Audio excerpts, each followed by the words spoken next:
Dante, may binanggit ba si Secretary Laguesma kung magkano ang posibleng wage increase sa NCR?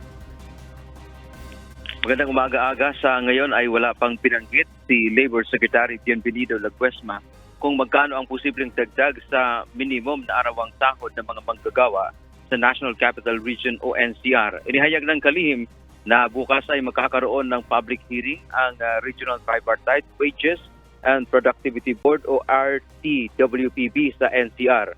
Una nang nagsagawa ng konsultasyon sa mga employee o mga manggagawa at mga employer. Dagdag pa ng dole, pagkatapos ng public hearing bukas ay magsasagawa naman ng deliberasyon o talakayan ang RTWPB.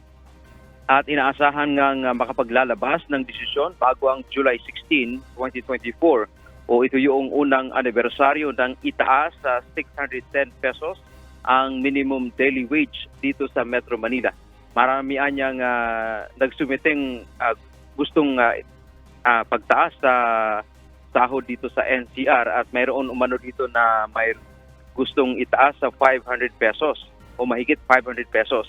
Pero muling nilinaw ni Secretary Laguesma na hindi siya makikialam kung ano man ang maging desisyon ng Regional Tripartite Wages and Productivity Board. Pagkatapos ng NCR, susunod na niya ang mga ibang rehiyon na mag-review ng kanilang minimum na sahod tulad sa Region 4A at maaring ang Region 11 o ang Davao Region ay sa susunod na taon. Yan ang ating update mula dito sa Maynila. Balik sa iyo, Aga. Maraming salamat, Dante Amento.